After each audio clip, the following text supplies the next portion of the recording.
and stop, right? So if we freeze now, and Miss Mina's going to choose people to come out and do some thought tracking, so you need to touch one of the victims and think about... To pupils at Green End Primary School in Manchester, talk activities have become a regular part of their literacy lessons.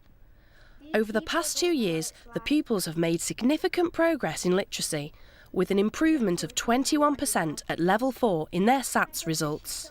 I started at the school in April 2007, and the school had been in special measures for 18 months, and it was felt that it wasn't making the progress it should do. So obviously my mission when I started was to get the school out of special measures, and one of those indicators that was needed was a raising of standards, particularly literacy standards.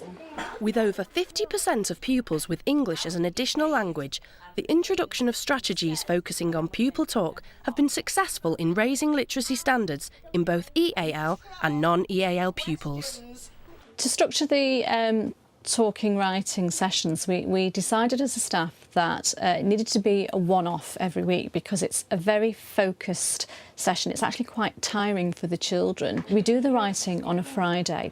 The first part of the day is the planning of writing and sharing of ideas, talking about senses and emotions, planning the writing together with the teacher, and perhaps the teacher maybe modelling part of the writing. Then the children have a break where they go away and they have playtime, come back all fresh, the lights are dimmed and the children just write. The whole philosophy about our ideas for the writing at Green End is talking for writing, and it's almost like we're saying if a child can say it, then they can write it. And that is done through a whole host of oracy-based activities. OK, girls, what's the next one? You put milk and sugar and water.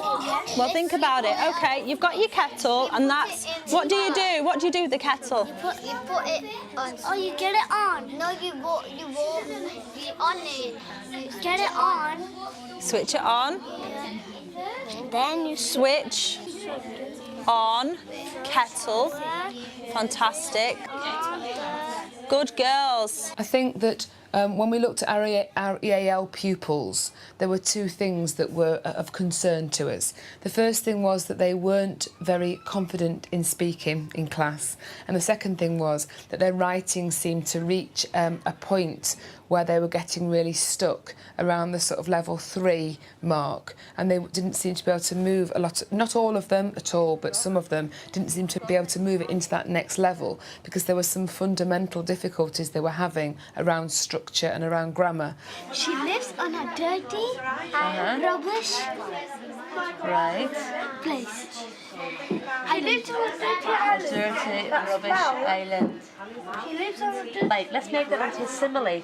She lives on a dirty rubbish island that smells like... Mariam's been living in England for just under a year, and she speaks Dutch and Urdu at home. So she's been learning English in school, and she's made a massive improvement in her knowledge of English. Obviously, I think children learn by hearing, so they will speak the language first before they can even attempt to write it. So all the speaking that we do, all the model speaking that the children do with Mariam is really good for her because they can show her what English sounds like, that she at least has that to hang on to when she comes to write. Oracy is the tool, so whatever we're doing, whether it's drama, it might be talking partners, everybody can access that because you can have mixed ability talking partners. It really helps working with partners because you can discuss it. Yeah. And you get more ideas. The drama, all children, you know, shine at that, whether they're SEN, EAL, because children love those kind of practical activities. The school ethos of talking before writing begins in Year 1, where the children are experimenting with drama techniques to get to grips with stories such as the Billy Goat's Gruff.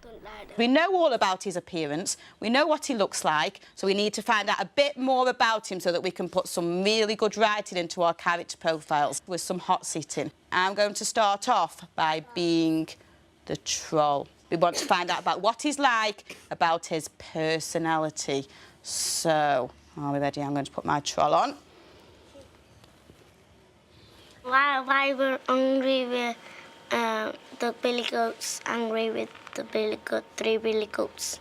I was angry with the 3 billy goats gruff because they were trying to cross my bridge and it was my bridge, not their bridge. They couldn't cross my bridge. Right, hands down. Let me take my troll off. Wow. Whew. I had to have a big voice then, didn't I? A bit of a cross voice, Dylan, for those billy goats. Oh, goodness me.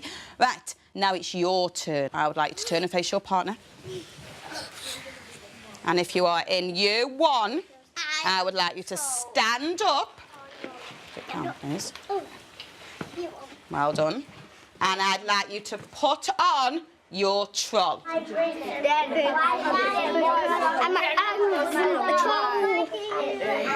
In order to measure the success of the talking to writing sessions, the school closely monitors the progress of its EAL and new to English pupils.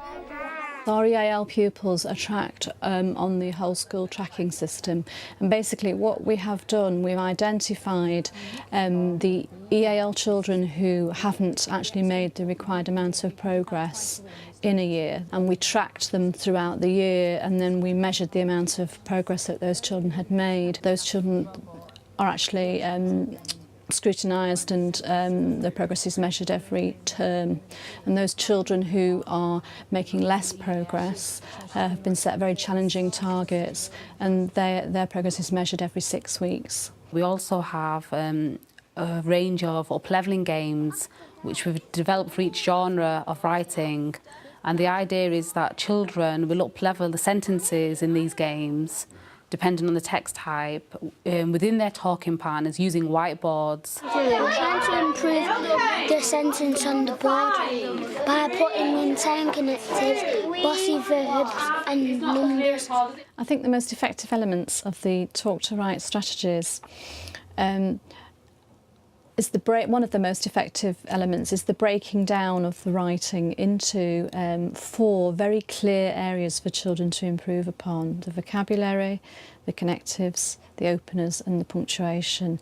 And it's almost like we've given them the answer. This is what we need to do to actually improve our writing, and we're going to use a whole range of different things to actually get there. The school also has a strong cross-curricular approach. In Year 3-4, pupils are learning to write instructional texts with the help of practical experiments. Next, put 3 or 4 drops of the liquid in that bottle. And the reason why we decided to design and make the plastic bottle tornado, some of the children guided reading, we've actually been looking at instructional texts there as well.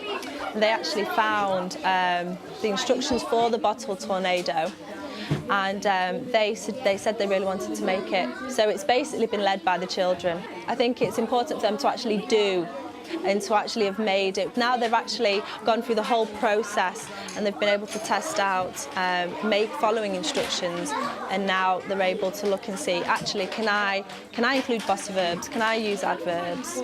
I feel that the use of talk partners has been embedded throughout the whole school, and as a result you have children coming up to Year 3 who have used talk partners before and they're very confident about it, and it means that they're able to rehearse through that whole thing of dialogue and discussing things before they put pen to paper. They're able to share ideas, test ideas out, consolidate them, so that then when they actually get to the writing process, it's not a big scary thing anymore. And down here, you don't do our 4 little instructions. You just need to write what you need to do, but in your big writing book, you're going to write proper instructions and include lots of adverbs and bossy verbs. The idea behind the quiet writing is they've already had the session that is oracy enriched, so they've got the ideas in their head, they've practiced using different types of vocabulary, they've practiced using different types of connectives. When they're coming after playtime, you should have all those skills and, you know, all the ideas in their head. So the idea is that they just get down and they just write, and the music helps them concentrate. When they're actually writing, although it's a quiet writing session, I will target specific EL children. And what's really good about that is while they're writing, if there's something that doesn't make sense grammatically, I can actually have a dialogue with them there and then about that sentence. We have sometimes a number of newly arrived children from a different country, new to English children. They don't have any English at all. And the important thing with those children is not to bunch them with the SEN children, because the actual thing we're looking at is not learning, it's language. And so they can access these activities with the speaking and listening, just by listening and absorbing the language. They're actually taking a lot in.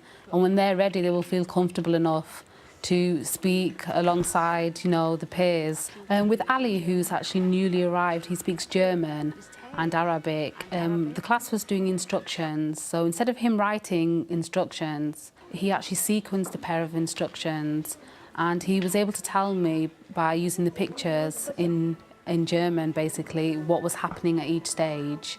And then I, alongside him, was actually reinforcing the main words. Can you remember what this is? Mix. Mix, good boy. Cooking time. Yeah, you're waiting time. It's too hot. It's too hot.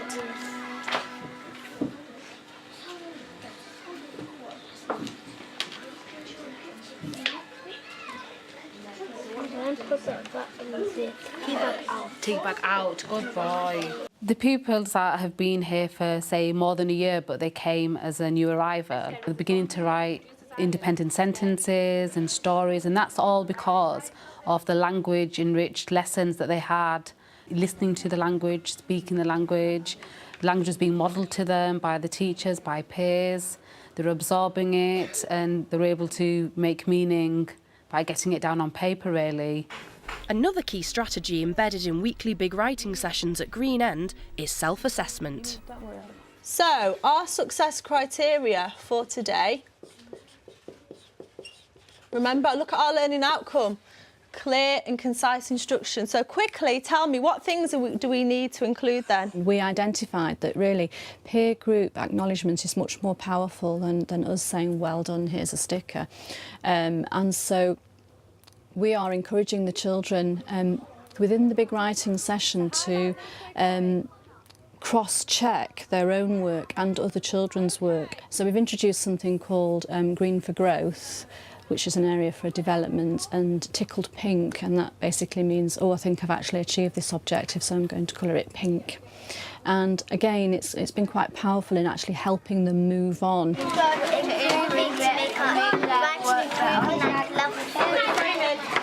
we can make sure that we've used everything what we're supposed to be doing.